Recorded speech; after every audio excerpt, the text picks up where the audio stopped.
Well, hello YouTube, it's me Fortmaster, and welcome back to another Game Theory reaction. And this one seems to really kind of come out of nowhere. This is the deadly science of Assassin's Creed's Hidden Blade. Which, I mean, God, an Assassin's Creed theory in 2025. Is there a new Assassin's Creed game coming out that I wasn't aware of? Assassin's Creed Shadows in 2025. It's the first I've heard of that. Well, we're definitely going to have to see. And from what I was looking at, apparently this is actually going to be like one of those more science-based theories, which, my God, it's felt like it's been a long time since there's been a game theory that's been about, science and not about lore and mascot horror games and stuff like that. Oh God, this is gonna be pure nostalgia. So yeah, I mean, deadly science. I mean, it's a knife. I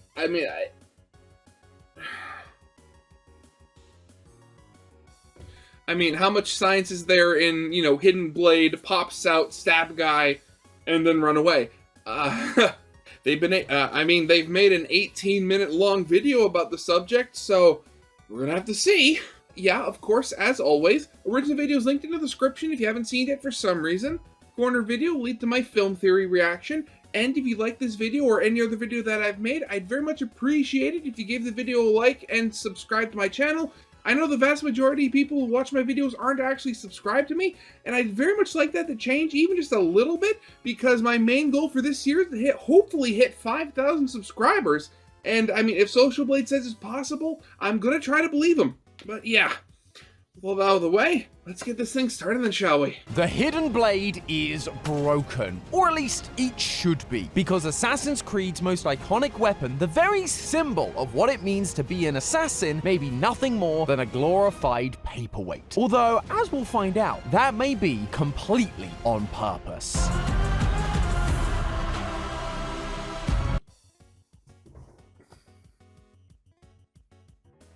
Okay, so okay. Stab.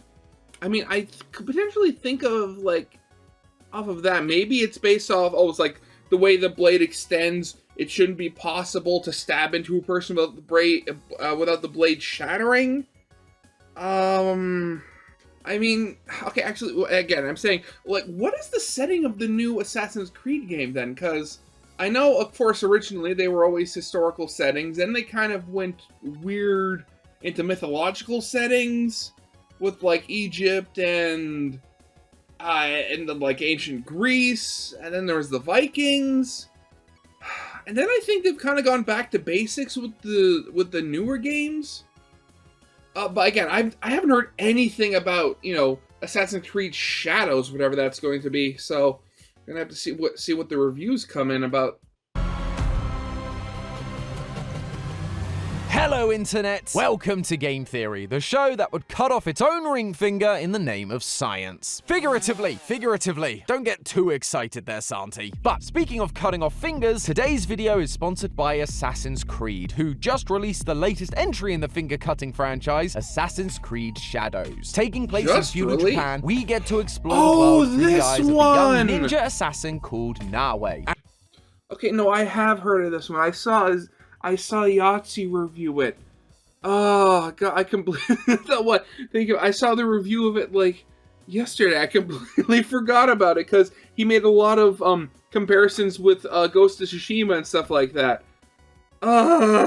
As she embarks on a journey to fulfill an impossible promise that she made after her province was destroyed. But while the world around us may be constantly evolving with unpredictable weather, changing seasons, and reactive environments, one thing that never changes is the assassin's reliance on their most trusted weapon, the Hidden Blade. This thing just oozes cool. If I were making a list of video game weapons I'd want in real life, the Hidden Blade would be very close to the top. I mean, being able to call forth a blade at a moment's notice, eliminate my enemies, and then have it retract back to facilitate my escape. Oh, it would just be so freaking cool. I mean, granted, yeah, it is pretty cool. I know the Templars could have like one way of getting around, seemingly every assassin using them was mandate everybody in the building having sleeveless wear with nothing on their arms at all. Or would it? See, on this channel, we love covering the science behind Assassin's Creed's most iconic bits, like the Animus, the Leap of Faith, and Eagle Vision. But somehow, we've never really covered the specifics of the Hidden Blade. But just like an assassin spends years training, putting their blood, sweat, and tears into perfecting their craft, so too have I. I have gone through and picked apart the Hidden Blade piece by piece, running all the calculations and doing as much historical research into the weapon as I could. And you know what I found? The Hidden Blade may not only drop a few rankings in my list, but it may actually be a potential danger to the assassins using them. Besides the risk of accidentally releasing it and stabbing yourself, I mean. But the weirdest that's also part is a very that it real turns thing. out the assassins may not only have known about this flaw, they planned for it. So once again, I ask you to put your faith in us, loyal theorists, as we leap into the science, or lack thereof, of Assassin's Creed. Hidden Blades have evolved a ton over the course of the series, changing in style, adding more attachments, but the core has remained mostly the same. It's a bracer attached at the wrist with a blade ejected via a spring mechanism. Like a certain superhero, but instead of webs, it's a metal blade. But when I sneak up behind someone and shink them from behind, how much force will those springs be springing on my enemy's unsuspecting back? Well, granted, never played any of the Assassin's Creed games, especially when I was younger, never really, it fit my fancy. But the way I always assumed that, the spring, at least from what I saw, was just for, deployment. Afterwards, it would kind of lock into place, and then the actual stab would be, from whoever, did the stabbing. It's not until, later, when you're done, you'd have, either, some automatic mechanism, or just do it manually where you'd slide it back in, and, it's all hidden. Well, if we want to know force, then it's time we unleash our favorite secret weapon on this channel, good old FMA. Force equals mass times acceleration. We just need to find the mass of the blade and how Not to be confused with FML. fast the blade accelerates, and boom, we've got force. Let's start with mass, and like most calculations, the answer is never as straightforward as it seems, because first we need to know how big it is, and it's kind of hard to get a really good angle of the blade itself in the game. Thankfully, Especially when I was it's able to find different in this every concept single art game. for Ezio's Hidden Blade from Assassin's Creed 2. Now, I know all Hidden Blades are slightly different, but I think we can all agree that Ezio's are definitely the most iconic. Plus, beggars can't be choosers, and this image is at the perfect angle for us to whip out the pixel measurements. The average adult man's hand from wrist to the tip of their middle finger is around 190 millimeters. So I was able to calculate that the Hidden Blade has a length of approximately 248 millimeters, or around 9.76 inches, and it has a Granted, it might be just me nitpicking, but can you really count this part of the sheath? I mean, the blade is, it starts halfway up the palm and, up to the fingers. So I'd imagine that's the actual blade, and, granted, that's the only part you actually need to stab in. After that, that's just extra length. a width of 23.65 millimeters, or around 1 inch. The real trouble comes from trying to find out how thick the Hidden Blade is. Our concept art doesn't really show what the blade looks like from the side, and trying to get a clear angle from Assassin's Creed 2 and all of its 2009 goodness proved to be basically impossible. So instead, I took a different approach. The toys. There have been dozens of different Hidden Blade replicas made over the years as toys. My brother actually owned the Syndicate version of the blade, and that one had a thickness of 5 millimeters, or a fifth of an inch, about the thickness of a pencil eraser. From what I could find online, the Ezio version of the blade was around the same size, which would make sense as Assassin's Creed 2 takes place during the late 1400s, during the height of the Italian Renaissance, and bladed weapons from that period would have had a thickness range between 5 and 10 millimeters. So our blade is around 248 millimeters long, 23.65 millimeters wide, and around 5 millimeters thick, giving us a total volume of around 29.327 0.26 cubic centimeters. But that's just the first half of figuring out the mass. The second part comes from what it's made of. In the Assassin's Creed Essentials Guide, we learn that Altair, the protagonist from Assassin's Creed 1, stumbled upon the recipe for some, quote, special metal that belonged to the ancient godlike beings, the Isu. Now, of course, we can't really count god metal in these calculations because, firstly, it just kind of becomes a Deus Ex Machina that can do whatever it needs to do to make the game happen. Yeah. But secondly, it just doesn't matter because Altair was so worried about this special metal getting into the wrong hands that he took its secrets to his grave, and so every assassin after him wasn't able to use this special metal anyway, which means I had to keep looking to find out what those assassins used. This is what I mean, I would imagine, depending on the game, like, for more quote-unquote modern settings, it's probably be some sort of steel, or, if you get to the really futuristic ones, like, maybe titanium or something like that. Older, like for the Greek and the Egyptian ones, I'd almost hesitate to, I wouldn't hesitate to say that, the blades were made out of bronze or something like that. Iron blades weren't unheard of in the Bronze Age, even, if the name says otherwise, but they were rare. Actually, with a super secret assassin organization, maybe an iron or steel blade actually would be the right thing to choose. Though the thing was, that people usually went with bronze because it looked prettier and was easier to work with. When I came across the most unlikely of sources, the official Assassin's Creed Facebook game, Assassin's Creed Project Legacy. Yeah, remember when Facebook used to have games? It was a simpler time. I remember Farmville. But I didn't know there was an Assassin's Creed game.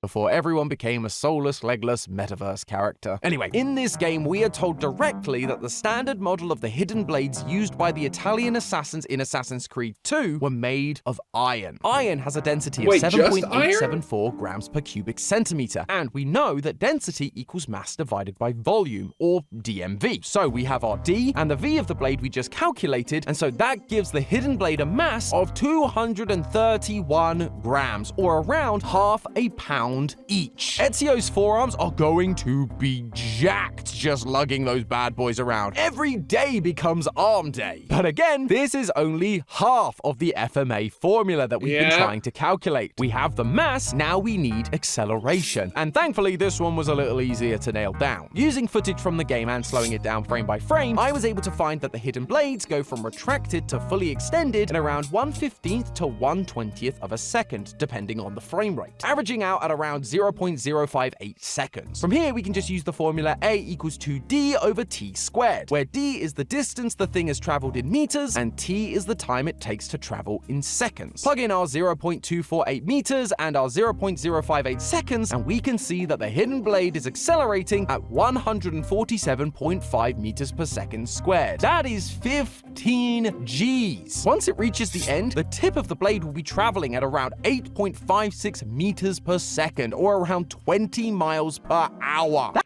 Okay, well,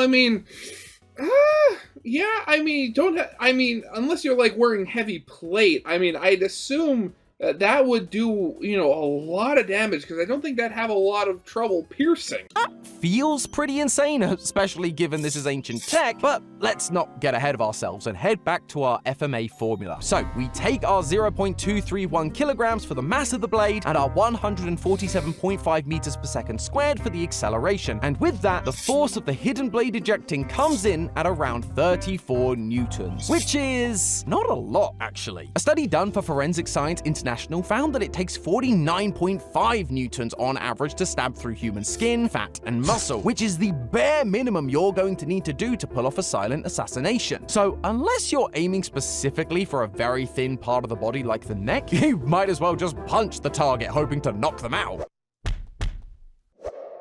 Now, there are occasions where assassins change their tactics. Rather than using the blade's spring power to pierce the skin, they activate the blade early and then essentially punch their target with the blade extended. This changes the outputting force massively. Well, yeah, of course, because then you're basically, you have all the mass of the person doing the stabbing behind it, and, however fast they're moving. But I just assumed that was the normal, like you just shink. I mean, granted, I mean, like, as I say that, I realize I'm kind of thinking about like how basically how the spy does it from TF2, which, you know, isn't the way that Ezio or any of the other assassins do it at all. But I mean, that would be kind of, I mean, it still kind of works. I mean, it's still a knife going into supple flesh. As you're no longer requiring the spring mechanism to do the work. Assassins are well trained in hand-to-hand combat, and the average punch force from someone like a martial artist is anywhere between 1,000 newtons to 2,500 newtons. Also, something I just realized, I mean, again, the whole thing with, like, actually, wait a second, maybe it would be? Because I was going to say that, like, you have that 34 newtons, but it's like, given that it's a knife, and it's a pointy knife at that, not like, you know, a cleaver or something like that, you have all that force at first focused on a single tiny pinpoint. But then again, you'd think that maybe the scientists who, you know, figured out how much it took to get through, you know, how many newtons it took to get through, you know, skin and fat and muscle and stuff like that would have accounted for that, so...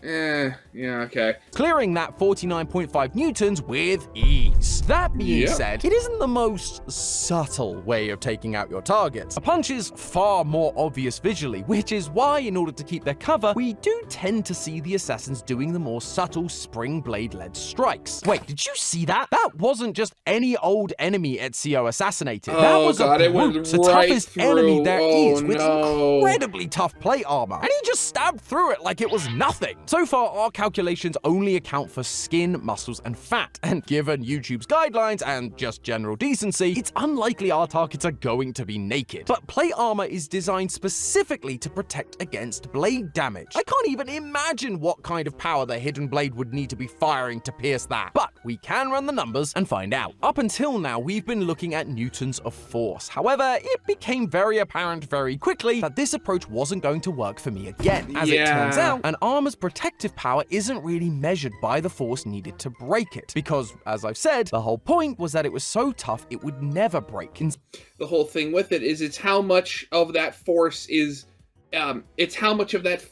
passed through to the person underneath. Instead, historians tend to look at the kinetic energy required to pierce the armor. Kinetic energy is the energy something has never due mind, to I its was motion. wrong. And the reason this was used for measuring the strength of the armor was because the only real way to pierce it wasn't with a sword, but with an arrow. The number of joules, and therefore the speed the arrow needs to fly at in order to penetrate the armor, depends on two main factors: the armor's strength and its thickness. As I've mentioned, Assassin's Creed 2 takes place around the late 1400s in Italy. Around that time, the most common style of armor would have likely been what is known as Milanese armor, named after Milan where it was made. This armor could have been a variety of thicknesses, but typically it fell within the 1 to 2.5 millimeter range, or 0.039 to 0.098 inches. Given this armor was being worn by brutes, the toughest of the tough, I think it's safe to assume that the higher numbers are more likely here. As for the strength, this type of armor would have most likely been made of what is known as medium carbon steel. Steel is just iron that has been mixed with carbon to increase its strength. The more carbon, the stronger the steel. Medium carbon steel would have had a carbon content of around 0.3 to 0.6%. So for an arrow to pierce 2.5 millimeter armor, research suggests you would need around 300 joules of kinetic energy. But with its medium carbon steel makeup, we actually need to multiply that number by 1.1, giving us 330 joules of kinetic energy required. From here, we can take the equation kinetic energy equals half mass times velocity squared, and do a little rearrange to get our hidden blade's velocity. With our mass being 0.231 kilograms and the kinetic energy being 330 joules, we get a velocity of 53 meters per second, or 119 miles per hour. That is an insane amount of speed. It is technically possible that the mechanisms existed. The Ottoman Empire from that time did have guns known as arquebuses that could fire bullets traveling at around 400 miles per hour. But remember, we aren't firing a bullet or an arrow. This thing is attached to our wrist. Yeah, so, to put it simply, every action has an equal and opposite reaction. God, yeah. But I mean, also, I'm thinking of it. And, God, what was the mass of the blade again? So, I mean, granted, I mean, it could be traveling that fast, but does the actual knife have enough kinetic energy like, carry that speed. Firing this thing off to stab an enemy would likely dislocate your wrist, your elbow, even potentially your shoulder given that speed. And it would almost certainly put you off balance, send you flying into and then tumbling with the now dead Templar you just assassinated, which might ruin the whole sneaky assassin thing. Just call it a hunch. You'd be spotted faster than someone can yell, Stronzo! But all of this is without really considering the biggest factor, the actual material of the blade itself. Remember earlier when I said the blades were made out of iron? Well, iron is an interesting choice for a blade. And by interesting, I mean pretty bad. Iron weapons first appeared on the historical record around the 12th century BC and became super widespread starting in the 8th century BC. However, ordinary iron, sometimes called wrought iron, has a relatively low carbon count and as a result, eventually got replaced by steel because it was more durable. By the Renaissance era, the idea of using ordinary iron for a serious military weapon would have just seemed silly because softer weapons are more prone to damage. If you were to take an iron blade to, say, the steel plate armor of the brutes, it would just... the knife would probably just deform, or actually, given its wrought iron, probably just shatter. Some of the energy you generate will go into damaging your own blade instead of piercing through the armor, which means that speed we calculated it needing to fire at to even have a chance of piercing the armor, even that likely wouldn't be enough, as your hidden blade would break before the plate armor does. And good luck trying to get a bent hidden blade to retract afterwards. The games themselves even reflect this reality, with multiple entries showing the hidden blade's fragility in combat situations. Both Ezio and his father had their blades broken when deflecting a sword. The turncoat assassin in Assassin's Creed 4 Black Flag had his hidden blade bent completely out of shape, and even in the modern day, a master assassin got their blade stuck in a pillar and snapped off after a single punch. So the question is, why did they continue using this inferior metal? Surely using the more common steel would have just been easier for everyone and required a lot less risky mechanisms to be strapped to your arm. All of that is true if you're playing these games like my brother does and says, screw the stealth, I just want to kill everything. But that isn't how the real assassins operated. Their philosophy lies in hiding in the shadows and not drawing attention to themselves. During both Assassin's Creed 1 and 2, we see that assassinations were only set to be carried out when considered absolutely necessary, and they specifically tried to avoid open conflict in order to reduce collateral damage and casualties. Plus, assassinating every low-level henchman that crosses your path and leaving a trail of bodies behind you doesn't really mesh with the whole don't draw attention to yourself thing. Instead, it kind of goes against the whole title of assassin. And honestly, I'm still trying to wrap my head around the fact they're using iron blades. Because you'd think, at the very least, iron being a harder metal, it would keep its edge longer, so it would stay sharper. So that way you would have to spend less time like maintaining your equipment and stuff like that.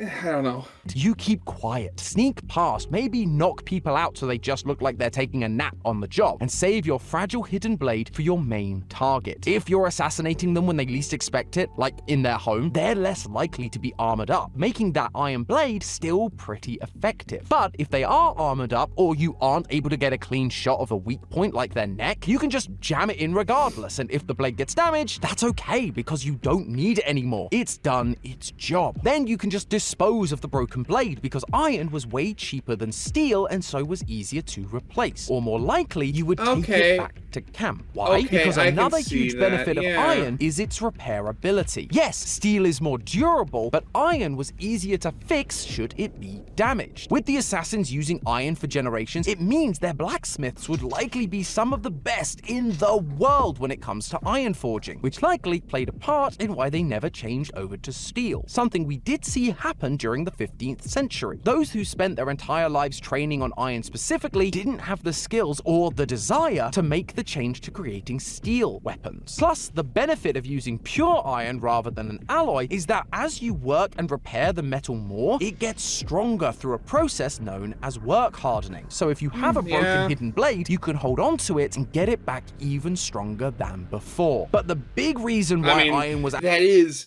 if, you don't accidentally break the blade in half. Actually, the best choice for the assassins was that iron, much like them, was discreet. Since steel was such a common material used for making weapons for organizations like the military and the Templars, it would have been very easy to keep tabs on the supplies of steel, where it was going, and they'd have a pretty good idea what it was being used for. If the assassins tried to get their hands on a bunch of steel, it would have drawn too much attention to themselves. Whereas, because iron wasn't used for this purpose, large sums being gathered and blacksmithed would have been less of a concern for the Templars, making it a much more reliable material for the assassins to obtain while remaining unnoticed by their Templar enemies. So Okay, there you yeah, have I it, could see theorists, that. the science and history of the Assassin's Creed Hidden Blade. Weapons forged from iron in order to keep the assassins below the radar. And while it may not have been the best in all situations, with the right technique, they could absolutely be the key to a successful assassination. So long as you're not trying to take down the most heavily armored dudes imaginable. Then Yeah, you're either going to end up with a definitely. broken blade, or your blade will fire out of your wrist so fast, it'll be you that ends up broken. But hey, that's just a theory. A game theory! Thanks for watching. Now that you're armed with this knowledge, how do you feel about being an assassin? Do you not care, and will you go in all guns or blades blazing? Or will it make you more cautious, only using your hidden blade when absolutely essential? What? This is absolutely essential use. However, Was that today's an theory orange? makes you feel, Assassin's Creed Shadows allows you to take either approach. You can play as the shinobi assassin who prioritizes stealth over strength. Hey Tom, what's up? Or there's the samurai who makes up for his lack of subtlety by being an absolute powerhouse. It also takes place just shy of a century after the time period we talked about today, as well as a few thousand miles. So who knows? Maybe the assassins have finally upgraded their blades from iron. Japan was always known for its impressive craftsmanship. But the game is out right now, so click the link in the description to download it and see for yourselves. Thanks again to Assassin's Creed for sponsoring this video, and I will see you all next week. I mean, okay, so I could definitely see the whole thing where, if you're, being true to the assassin, mindset, having a blade that's easily repairable and that's easy to source materials for production of new ones without, raising, alarms or anything. Yeah, I could definitely see that. That could definitely work. Again, we're talking about, fake history here, but again, it is... Again, like I said, it was weird and I couldn't think of any reasons. But evidently they proved me wrong. Yeah, so that's definitely going to be it for now. So, yeah, of course, as always, original video is linked in the description if you haven't seen it yet for some reason. Corner video will lead to my Let's Play of the day. And yeah, with all that out of the way, I hope you guys liked. If you did, leave a like, subscribe if you have not, and I'll see you guys next time. Goodbye.